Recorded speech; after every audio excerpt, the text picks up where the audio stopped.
2 2023, Rang Undang-Undang Perbekalan 2023, bacaan kali yang kedua. Dengan sukacitanya dipersilakan Yang Amat Berhormat Menteri Keuangan. Assalamualaikum warahmatullahi wabarakatuh. Salam sejahtera. Tan Sri Yang di-Pertua, saya mohon mencadangkan supaya rang undang-undang bernama suatu akta bagi menggunakan sejumlah wang daripada kumpulan wang disatukan untuk perkhidmatan bagi tahun 2023 dan bagi memperuntukkan jumlah wang itu dan apa-apa jumlah wang lain yang telah dibenarkan sebagai perbelanjaan untuk perkhidmatan bagi sebahagian daripada tahun itu dibaca bagi kali kedua sekarang. Silakan. Tan Sri Yang di-Pertua, saya memilih untuk datang membentangkan sendiri sebagai langkah menghormati dasar reformasi parlimen dan mengangkat martabat Dewan Negara kepada tangkap yang sewajarnya. Saya juga sedar inilah kali pertama seorang Menteri Kewangan atau Perdana Menteri datang hadir untuk membentangkan satu rang undang yang penting untuk pertimbangan ahli-ahli yang berhormat, ahli-ahli Dewan Negara. Semalam Dewan Rakyat telah sebulat suara meluluskan rang undang-undang atau belanjawan madani yang kita bentangkan, dan ini satu perkembangan baik setelah berlaku perbahasan dan teguran atau pandangan yang agak panjang. Belanjawan madani 2023 ini dirumuskan sebagai langkah untuk menghadapi tantangan semasa yang mencakup soal ikhtisas, tata kelola pentadbiran, langkah pemacuan pertumbuhan ekonomi dan juga kesejahteraan rakyat.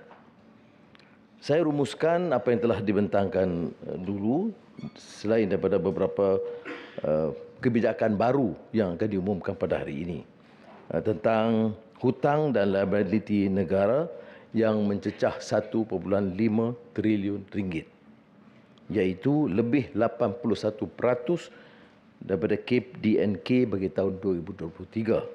Sebab itu bila ada ahli yang berhormat dari pembangkang mengusulkan apa salahnya kita pinjam lagi untuk bantu rakyat, kita tidak bersetuju kerana ini adalah satu tindakan cadangan yang tidak bertanggungjawab, membebankan generasi akan datang untuk membayar hutang yang terlalu besar. Kita rumuskan bahawa di antara isunya selain daripada krisis ekonomi dan COVID-19 adalah kerana kelemahan tata kelola, ketirisan dan rasuah yang kita anggap sudah menjadi barah dan sistemik. Oleh demikian, dalam beberapa kerangka kita tekankan belanjawan ini supaya berlandaskan 3 tekad. Pertama, tentunya belanjawan negara harus menjurus kepada usaha, kebijakan, langkah pemacuan ekonomi yang terangkum dan mampan. Kedua, reformasi institusi dan tata kelola bagi memulih keyakinan. Ada yang mempersoalkan apa hubungan tata kelola ataupun governance dengan belanjawan. Jawapan saya ialah bahawa dalam beberapa langkah dan bantuan, termasuk subsidi, jumlah ketirisan itu terlalu tinggi. Dalam beberapa langkah perolehan tanpa tender, iaitu rundingan terus, dalam beberapa aspek yang akan saya sentuh, kehilangan dana itu juga mencecah puluhan bilion ringgit. Maka untuk menyelamatkan ekonomi negara, reformasi institusi dan tata kelola itu kita anggap penting. Ketiga adalah keadilan sosial untuk menyederhana kesenjangan.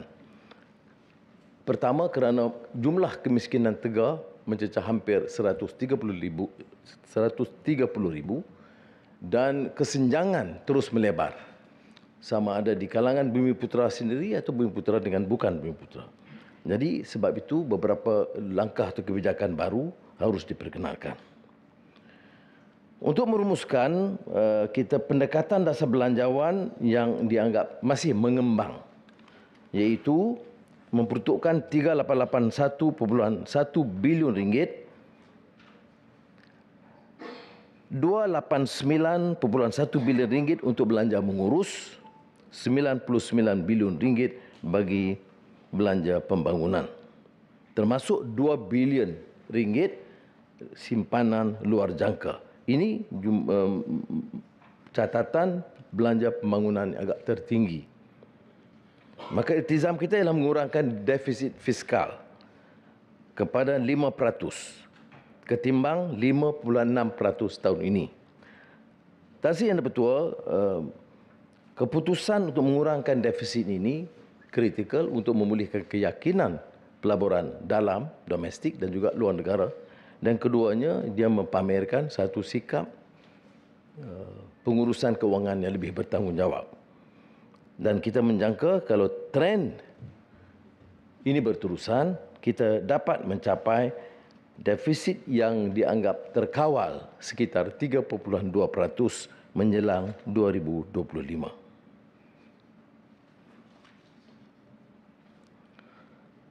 Saya akan cerakinkan beberapa kebijakan khusus dalam pembentangan ini untuk mengelak pengulangan hal-hal yang telah disebutkan, melainkan menjawab keresahan atau kegelisahan dan juga memperkenalkan beberapa kebijakan ataupun pengumuman baru. Keputusan kita adalah memberikan perhatian kepada peniaga mikro, kecil dan sederhana, PMKS, dan yang paling banyak terkesan daripada langkah ataupun wabak COVID-19. Maka untuk tahun taksiran 2023, kadar cukai PMKS ke atas pendapatan bercukai bagi RM150,000 pertama dikurangkan pada 17% daripada 17% kepada 15%. 2% pengurangan. Ini dapat menjimatkan di antara RM3,000 hingga RM150,000 pembayar cukai PMKS. Kita tumpukan umpamanya dalam program pembangunan. Satu anjakan dari pendekatan lama ialah memusatkan perhatian kepada PMKS dan juga yang di bawah. Umpamanya saya telah tekankan, kita mahu kenal Kuala Lumpur ini bukan sahaja dengan Twin Tower dan bangunan indah gemerlapan, tetapi juga gerai, warung dan restoran kecil yang indah dan bersih. Sebab itu, seluruh mali-mali pembandaran, sama ada di bawah persekutuan atau negeri, diminta mendukung hasrat yang sedemikian. Umpamanya, kita gunakan peruntukan kewangan ratusan juta ringgit dan termasuk 50 juta ringgit membina baru dan menaik taraf 3,000 gerai dan kios. Ini secara spesifik sebagai kemudahan penjajah kecil dan 176 juta ringgit menaik taraf premis kemudahan perniagaan di bawah MARA, Dewan Bandaraya Kuala Lumpur, PUNB dan UDA. Beberapa langkah lain termasuk kemudahan pinjaman dan jaminan pembiayaan untuk memanfaat usahawan PMKS itu keseluruhannya bernilai 40 bilion ringgit. SJPP, Syarikat Jaminan Pembiayaan Perniagaan, turut sedia menjamin sehingga 20 bilion ringgit pinjaman PKS, terutama yang melibatkan sektor tumpuan seperti teknologi tinggi, pertanian dan pembuatan.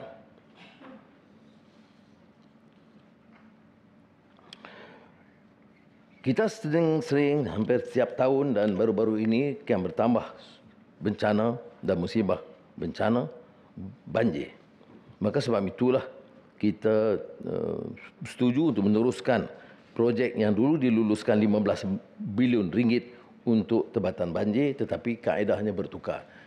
Ini Tan Sri Yang Di-Pertua saya memilih untuk menjelaskan kerana ada yang mengatakan kita batal, kita sambung. Tak betul. Yang dibatalkan itu keputusan rundingan terus. Yang disambung itu adalah tender proses tender. Jadi tidak benar mengatakan kita ini membatalkan kemudian meneruskan. Dia membatalkan, saya jelaskan sekali lagi, itu rundingan terus kerana kos terlalu tinggi. Bila tidak ada tender, rundingan itu hanya terletak kepada beberapa pegawai, tentunya atas fatwa dari atas. Dan ini yang telah berlaku. Sebab itu dengan projek yang sama, kita boleh jimatkan 2 bilion ringgit. Dan kerana penjimatan itu, kita tambah 2 projek tambahan, satu di Johor dan satu di Sungai Golok, Kelantan. Walaupun, ya, ini menunjukkan bahawa tata kelola dalam kerajaan keras menentang penyelewengan dan rasuah itu akan dapat bantu menambah projek rakyat dan mengurangkan beban rakyat. Oleh itu, selain daripada 10 projek tempatan banjir, saya tanpa mengira negeri, walaupun ada tuamahan yang berterusan bahawa pentadbiran kerajaan perpaduan ini memilih untuk menekan negeri-negeri yang tidak menyokong kerajaan perpaduan. Tidak benar sama sekali, dan saya akan baca umpamanya jumlah peruntukan kepada negeri-negeri termasuk Kelantan, Terengganu, Perlis dan Kedah itu lebih daripada semasa mereka memerintah 3 tahun. Jadi oleh yang demikian saya harap fitnah seperti ini dihentikan dan Dewan Negara boleh tunjuk satu contoh yang baik di mana kritikan dibenarkan, teguran, dan saya bersedia untuk membuat pindaan penyesuaian setelah mendengar pandangan teguran, tetapi fitnah ini tidak boleh diteruskan. Dan fitnah ini kadang-kadang daripada pemimpin besar, termasuk ketua parti, yang menyatakan bahawa zalimnya Menteri Kewangan ini kerana menindas dan tidak memberikan peruntukan kepada negeri-negeri, atau melewatkan atau mengurangkan. Semua fakta itu salah. Jadi kalau pun kita guna hujah Quran, hujah hadis dan kita berpakaian nampak seperti seorang ulama, tetapi kalau kita buat kenyataan begini, tanggungjawab saya menjawab, bukan untuk menyerang ulama, tapi menyerangkan fakta yang salah. Kerana ia bertentangan dengan semangat tata kelola dan kebenaran. Dan untuk mempercepatkan proses, saya tidak akan gunakan kaedah sama proses perolehan kerana dalam menghadapi masalah tempatan banjir ini dia mendesak. Oleh demikian, seluruh proses itu dipercepatkan. Tender diteruskan tapi proses dipercepatkan kerana tender projek harus dimulakan selewat-lewatnya akhir Jun tahun ini juga. Dan kita tambah 250 juta ringgit untuk NADMA dan beberapa keputusan lain, kelulusan termasuk untuk Kelantan, Terengganu dan Johor yang telah saya umumkan bulan lalu. Kita ada masalah juga tentang hutan dan sampai hari ini semalam pun masih ada berita tentang pembalakan haram, dan sebab itu kita telah bersetuju untuk menambah bilangan ranger di kawasan hutan kepada 1,500 orang dan mengutamakan juga orang asli untuk bekerja sebagai ranger dan veteran tentera dan polis yang melibatkan tambahan 50 juta ringgit. Dasar pelabaran baru Invest Malaysia Council itu telah diumumkan, dan di samping itu kita mahu perkembangkan sektor kewangan Islam. Malaysia pada peringkat awal dulu merupakan di antara pusat kewangan Islam yang terkenal. Tapi sekarang kita kalah kepada beberapa negara dalam persaingan yang hebat. Oleh demikian kita harus mengemukakan beberapa insentif dan kebijakan baru supaya kita dapat bukan sahaja menggunakan kaedah Islam tetapi yang lebih progresif. Saya sebut di Parlimen baru ini, Tan Sri Nyata betul, tentang keperluan menilai semula pendekatan konvensional bank atau kewangan Islam yang hanya ditekankan tidak ada riba tetapi tidak memenuhi maqasid syariah, iaitu tentang penyertaan yang lebih ramai, keadilan.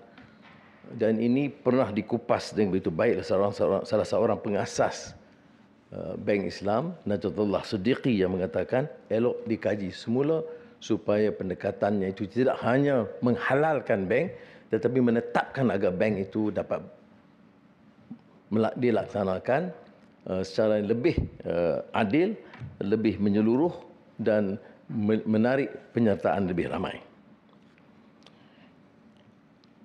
Saya tekankan dalam isu reformasi institusi dan tata kelola baik ini, sebagai contoh tadi tentang tebatan banjir. Tetapi dalam usaha yang sama, kita pendekatan institusi harus diperkemaskan dengan beberapa langkah termasuk dalam bidang pendidikan dan kesihatan. Maka tahun ini adalah pertama kali kita tumpukan pembaikan, baik pulih sekolah-sekolah daif tanpa mengira sama ada sekolah kebangsaan atau sekolah Cina atau sekolah Tamil, sekolah di kawasan orang asli, semuanya di bawah kategori daif itu harus dibantu dan perbelanjaan untuk ini, untuk maksud tersebut dan juga untuk klinik-klinik yang daif mencecah 1.2 bilion ringgit. Ini kerana kita saksikan, saya percaya juga oleh Yang Berhormat tahu di beberapa tempat sendiri sekolah tak pernah dapati sekolah punya tandas yang lengkap.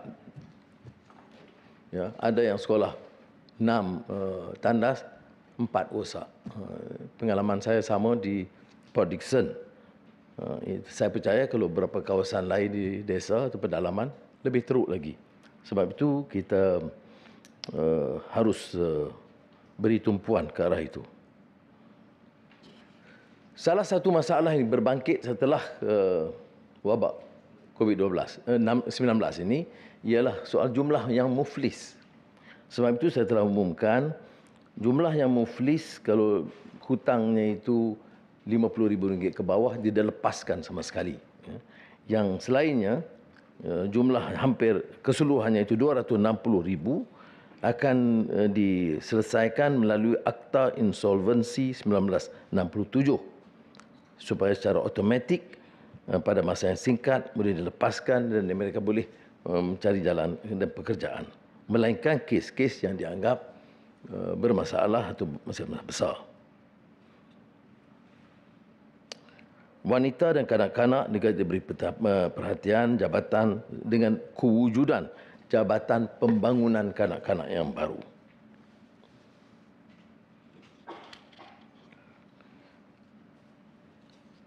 Dalam sesi yang lepas di Parlimen, berulang kali saya sebut tentang keperluan konglomerat besar menjalankan tanggungjawab untuk meringankan beban rakyat. Maka saya telah hubungi umpamanya Bernas Tan Sri Said Mokhtar untuk membantu dan beliau segera meluluskan 10 dan kemudian 50, 60 juta ringgit untuk pesawah yang dalam umumnya dalam kategori miskin. Dan selepas itu beliau setuju supaya 30% daripada keuntungan bersih Bernas dipulangkan kepada pesawah. Ada Yang Berhormat kemudian di Dewan Rakyat bangkit. Mengapa saya menekan hanya kepada pengusaha Melayu? Ini saya tidak faham pemikiran begini. Ya. Pertama, tidak meneliti fakta.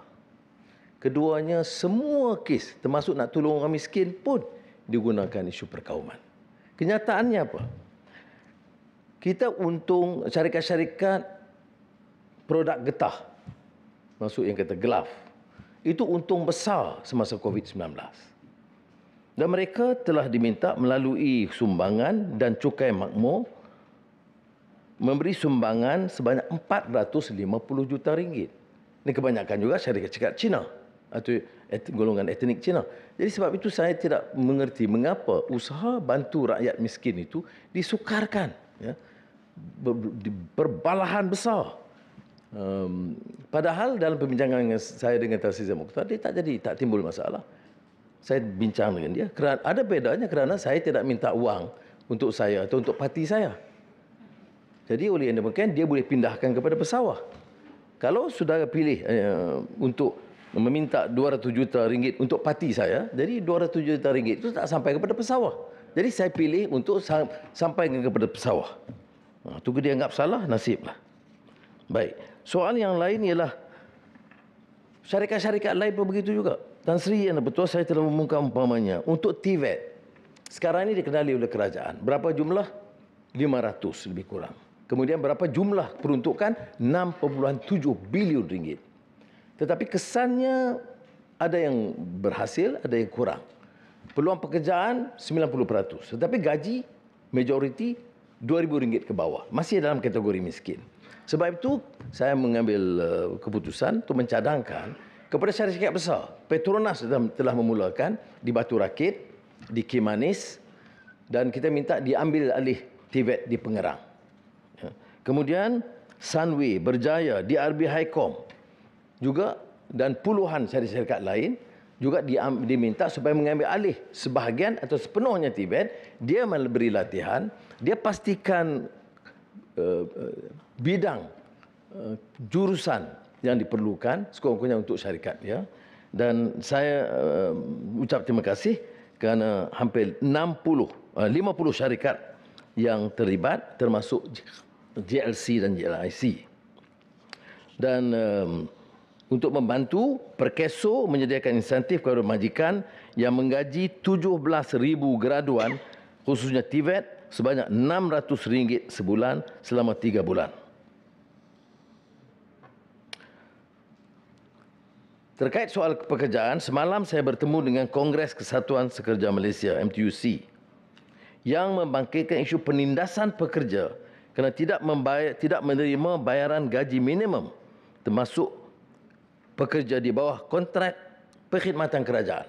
Saya rasa betul ini tidak boleh diterima sama sekali. Ya. Kerana kerajaan menetapkan gaji minimum, maka kontrak-kontrak kerajaan mesti pastikan ini dilaksanakan. Oleh yang demikian, saya tegaskan, ya, perintah gaji minimum RM1,500 telah dilakukan dan semua kementerian harus memastikan, ya, kontrak-kontrak kementerian, baik keselamatan sekolah atau hospital dan lain-lain, mesti menetapkan tanpa kecuali gaji minimum RM1,500 untuk pekerja dilaksanakan.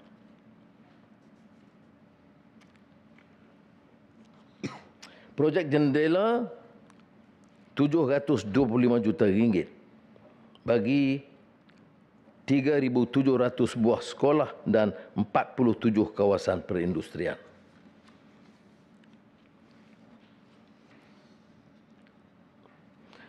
Kita juga telah mencadangkan supaya JLC termasuk Khazanah dan KWSP melabur dalam syarikat pemula tempatan yang inovatif dan berpertumbuhan tinggi dengan nilai pelaburan RM1.5 bilion. Ada isu lain tentang menoktahkan kemiskinan tegar. Saya sebut tadi, dalam kajian bulan Mac tahun ini, jumlahnya ialah 126,000 ketua isi rumah.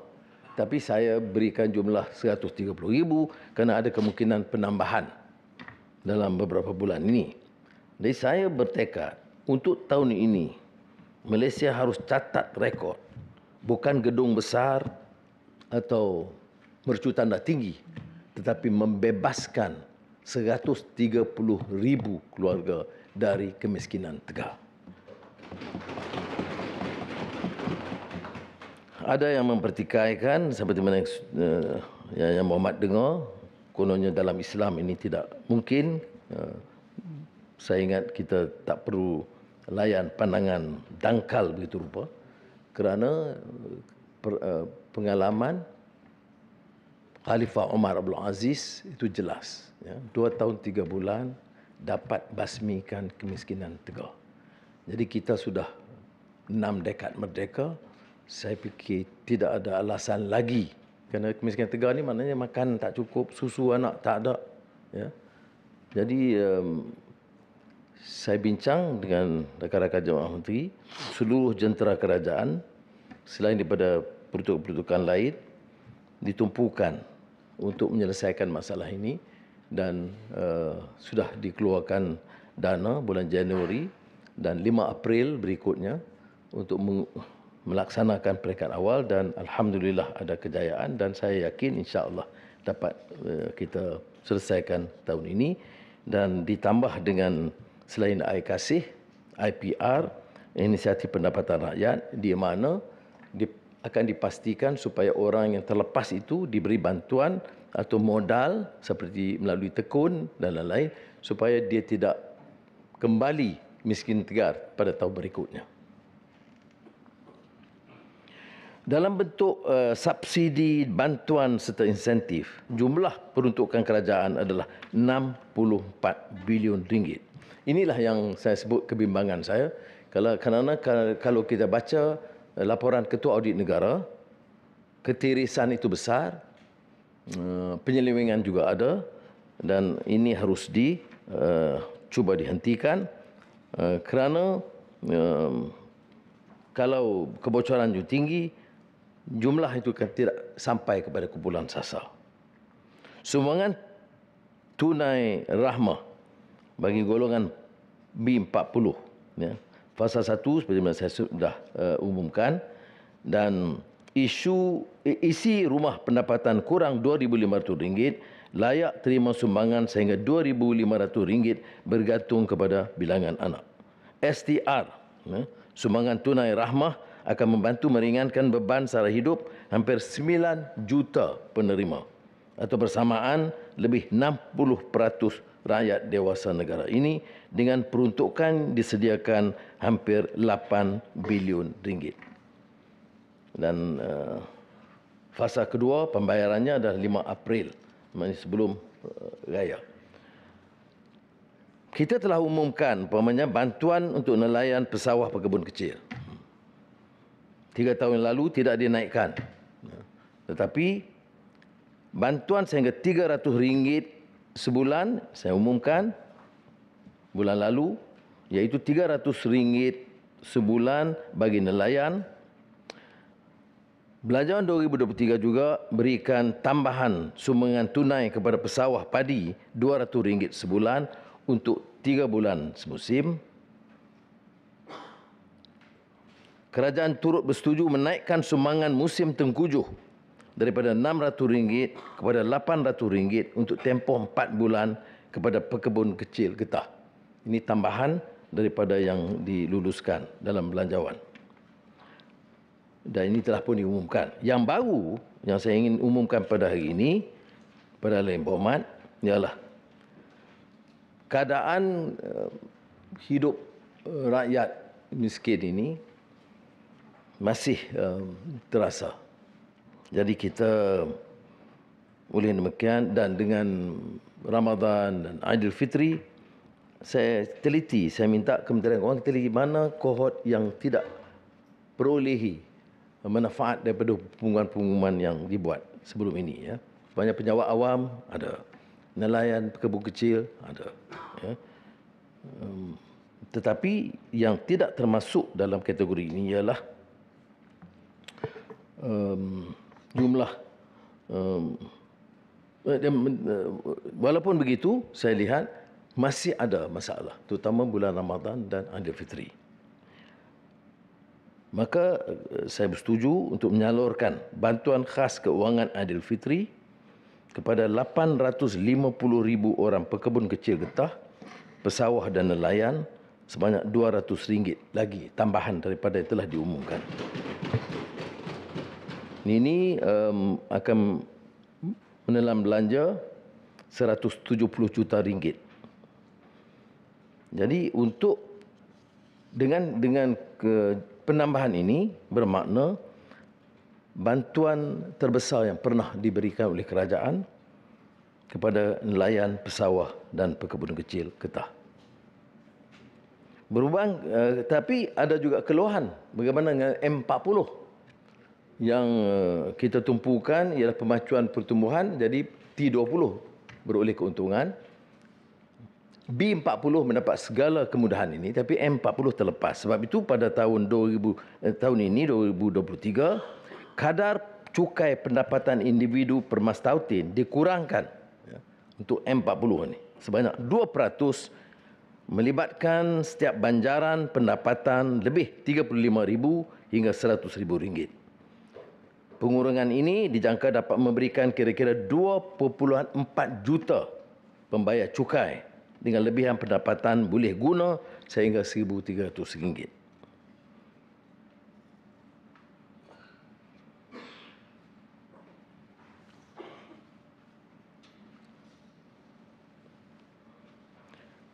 Bagaimana pula dengan peruntukan kepada negeri-negeri? Saya telah sebut dan saya ingin tegaskan untuk pertimbangan ahli Dewan Negara, iaitu pada tahun 2023 kita naikkan untuk semua negeri termasuk Perlis, Terengganu, Kedah dan Kelantan. Untuk Perlis dinaikkan daripada 138 menjadi 154 juta. Terengganu daripada 393.6 kepada 411.1 juta. Kelantan 331 kepada 351.5 juta dan Kedah daripada 458.1 kepada 512.1 juta ringgit. Kesemua negeri-negeri ini ditambah, ya. Dan ini termasuk pemberian kepada kerajaan negeri berdasarkan tahap pembangunan ekonomi, infrastruktur kesihatan hidup yang dinaikkan kepada 400 juta ringgit ketimbang 330 juta pada tahun lalu. Ya. Dan untuk empat-empat negeri ini, bagi peruntukan pembangunan, ya, yang tadi saya sebut bantuan kewangan, ini untuk pembangunan. Untuk Kedah, Kelantan, Terengganu dan Perlis, dia naik daripada 5.6 bilion tahun lalu, bawah kerajaan. Lalu saya naikkan menjadi 6.2 bilion ringgit sekarang. Jadi saya harap dihentikan soal tomahan fitnah bahawa kita kurangkan atau kita anak tirikan. Tidak boleh, kerana saya menjadi Menteri Kewangan bagi rakyat Malaysia, bukan bagi negeri-negeri yang menyokong kerajaan perpaduan. Cuma bedanya ialah tumpuan Sabah Sarawak itu jauh lebih tinggi. Dan ini mula-mula dipertikai dan saya jelaskan, ya, kerana kadar pembangunan, kawasan pedalaman dan kemudahan-kemudahan asas itu terlalu daif. Sebab itu jumlah peruntukan di Sabah dan Sarawak itu, Sabah umpamanya 6.5 bilion ringgit dan Sarawak 5.6 bilion ringgit. Ya. Tapi harus kita lihat kenyataannya. Dan saya minta diteliti semula semua kaedah perjanjian MA 63, kerana perjanjian Malaysia 1963 itu telah dimeterai, ditandatangani oleh pemimpin utama negara pada ketika itu, dan tanggungjawab kita adalah untuk melaksanakan dengan jujur. Sebab itu untuk mempercepatkan proses kelulusan projek di Sabah Sarawak, kita berikan peluang kepada mereka memutuskan sendiri. Peringkat awal ini 50 juta ringgit ke bawah itu diputuskan sendiri oleh Sabah dan Sarawak. Untuk Kementerian Dalam Negeri, Kementerian Pertahanan, masing-masing diperuntukkan 18.5 dan 17.7 bilion ringgit. Tapi saya nak jelaskan bahawa ini suatu yang merunsingkan kita kerana keupayaan kita, kesiapsiagaan kita dengan masalah kapal, helikopter, pesawat, tank, semua bermasalah. Dan ini banyak juga terkait dengan cara kaedah perolehan dulu. Saya telah meminta dan memanggil semua ketua-ketua di Kementerian Pertahanan dan menyatakan kaedah perolehan harus berubah. Kalau mau beli kapal, biar Navy memutuskan sendiri. Tentera laut lah, ya. Kalau kapal terbang, biar tentera udara. Tak payahlah orang politik campur tangan, tak payahlah banyak sangat ejen, dan dia putuskan dan kita teliti, dipersetujui, dan G2G kita rundingkan. Dan ini akan menyebabkan kos dan menyelamatkan negara. Ya. Jadi janganlah anggap bila saya ambil tindakan tindakan ini saya nak berdendam kepada sesiapa. Tidak. Tapi kita tengok keadaan. Kapal tak ada. Kapal yang berfungsi sekarang ni ada dua, dipanggil frigates, yang diluluskan pada tahun 1997 semasa saya jadi Menteri Kewangan. Yang lepas itu semua LCS semua terbengkalai dan lambat siap. Dan sebab itu kita tidak ada pilihan melainkan memberi pendekatan yang baru dan mengelakkan daripada campur tangan dalam isu perolehan ini. Untuk kegiatan Islam dan hal-hal Islam ditambah keseluruhannya 1.5 bilion ringgit. Dan untuk menggalakkan kegiatan pendidikan Islam dan mengimarahkan masjid, saya naikkan allowance kepada 35,000 guru kafar menjadi RM1,100 daripada sebelumnya, maknanya tambahan RM100 dengan peruntukan RM40 juta. RM600 kepada Imam Bilal, Tok Siak, Noja, Marbut, Guru Kafar dan Guru Takmir. 70,000 orang akan menerima sumbangan yang melibatkan tambahan peruntukan RM40 juta. Ada beberapa langkah lain bidang pengangkutan, pas perjalanan tanpa had, My 50 dan RM150 juta untuk program SBST termasuk perluasan pelaksanaan program ke Bandar Melaka, Kuching dan Kota Kinabalu. Untuk kawasan pedalaman Sabah dan Sarawak yang bangkitkan soal perkhidmatan udara, kerana itu saja cara mereka boleh bergerak dari satu daerah ke daerah lain, maka kerajaan menyediakan tambahan peruntukan subsidi RM209 juta pengangkutan udara untuk manfaat kelompok ini. Kementerian Pendidikan menerima peruntukan tertinggi iaitu RM55.2 bilion ketimbang RM52.6 bilion tahun 2022. Ini kerana fokus kita adalah pendidikan kesihatan.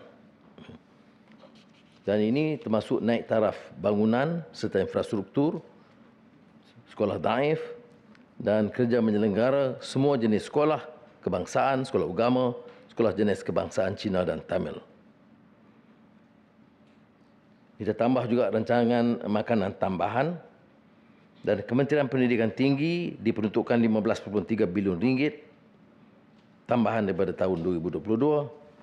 RM436 juta membaik pulih infrastruktur dan menggantikan peralatan usang yang tidak lagi ekonomik di IPDA.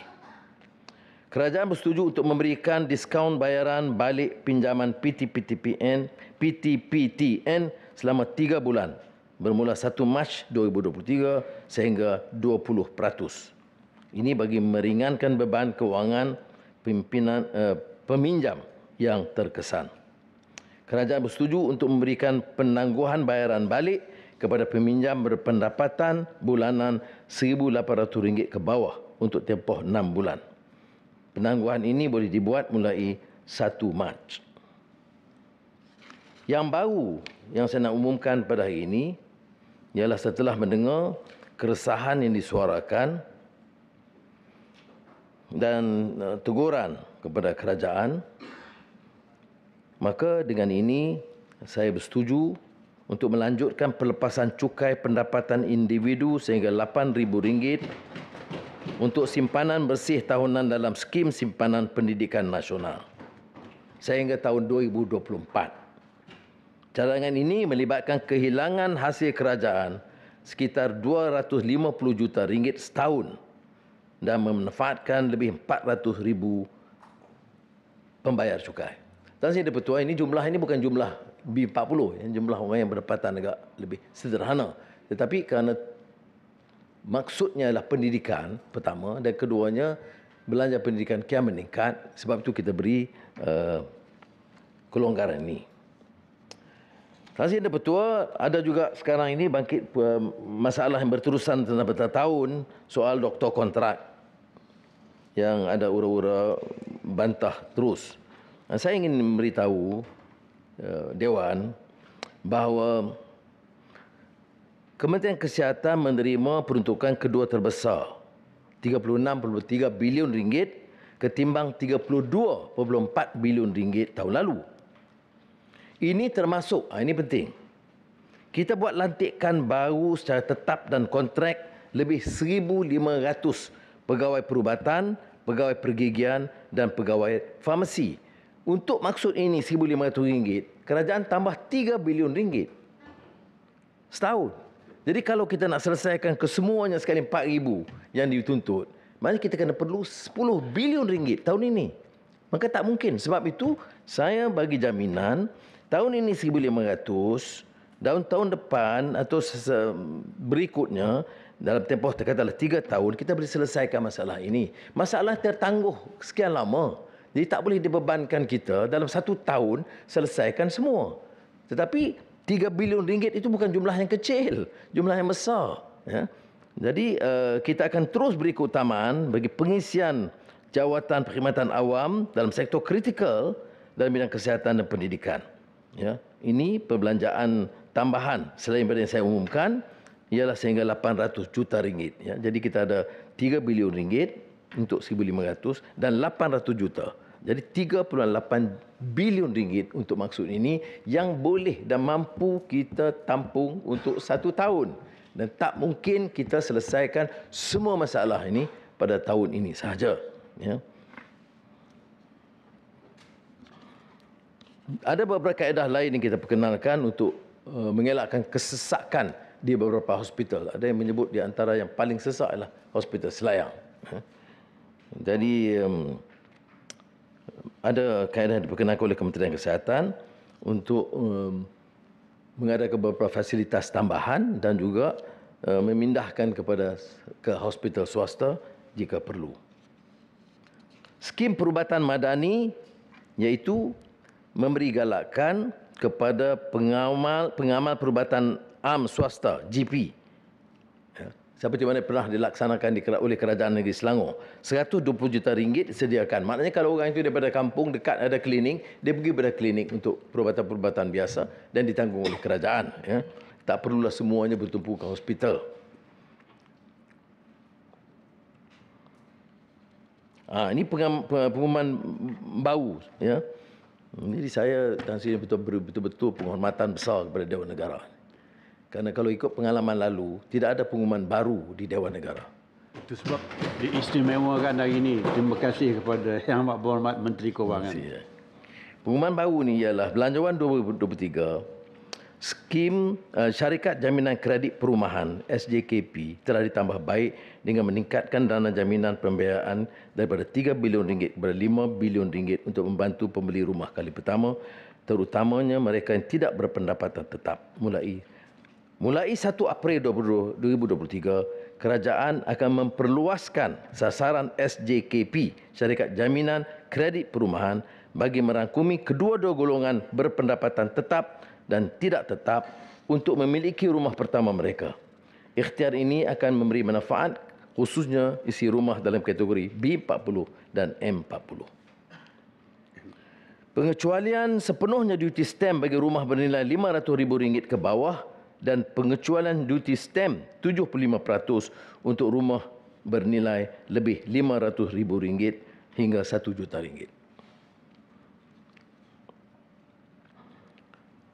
Ini soal peluang pekerjaan. Jadi kita mewajibkan semua pekerja sendiri untuk mencarum di bawah skim keselamatan sosial pekerja sendiri secara berperingkat. Ini kena menjamin masa depan mereka. Kerajaan menanggung 80% daripada nilai caruman per keso bagi mengurangkan bebanan dan menggalakkan pekerja sendiri membuat caruman dalam skim pekerjaan sendiri. Mulai April 2023, jumlah had pelaburan individu ASB, Amanah Saham Bumiputera dan Amanah Saham Bumiputera 2 ditingkatkan kepada RM300,000 ketimbang RM200,000 sebelumnya.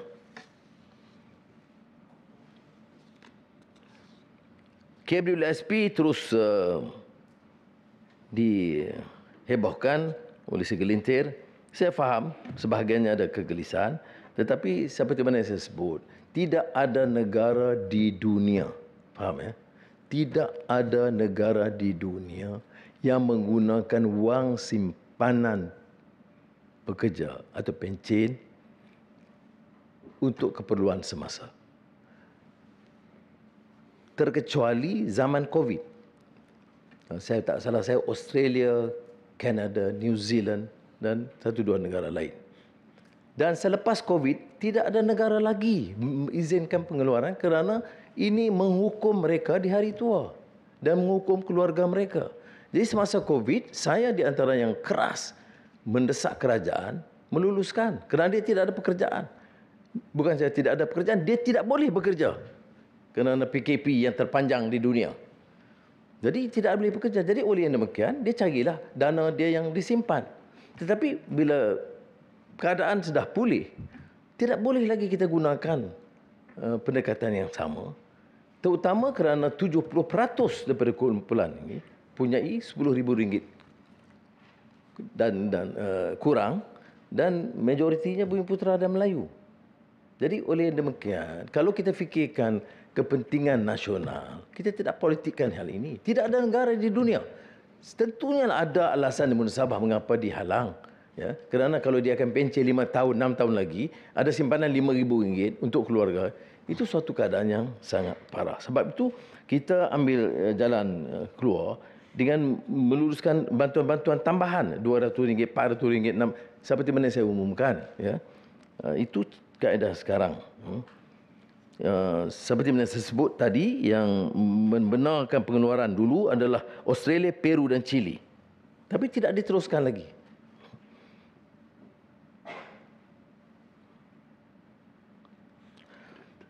Dalam Belanjawan 2023 pada 9 Mac lalu, saya telah mengumumkan kemudahan untuk menggunakan baki simpanan dalam akaun 2. Itu lain. Ahli KWSP sebagai sokongan bagi mendapat pembiayaan daripada institusi perbankan kepada mereka yang benar-benar memerlukan bantuan tunai. Saya diserang.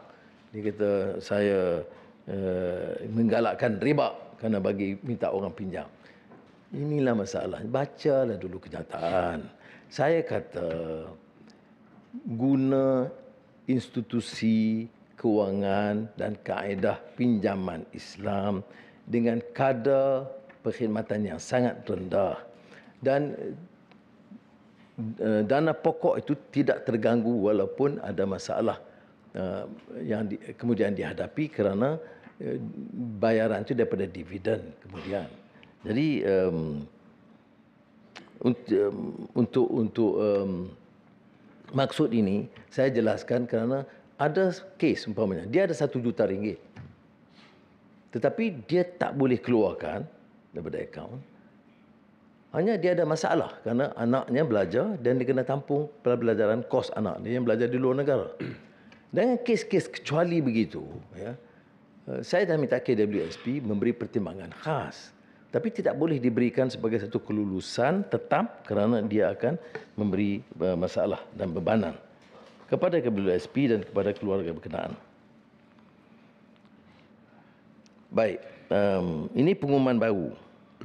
Sebab saya sebut tadi, Tan Sri Ketua, ada kategori bila teliti tidak dapat manfaat yang sama. Kategori ini adalah sukarelawan, termasuk rela, Angkatan Pertahanan Awam, sukarelawan polis dan sukarelawan bomba. Dia berbeza daripada pekerja tetap. Ya. Jadi sukarelawan ataupun polis bantuan itu tak termasuk. Ya. Tapi kategori sukarelawan ini 200,000 orang yang tidak mendapat manfaat. Jadi sukarelawan uniform, mereka juga hadapi masalah menjelang Aidilfitri, maka saya setuju untuk memberikan sagu hati kepada mereka sebanyak RM300 bagi setiap sukarelawan ini.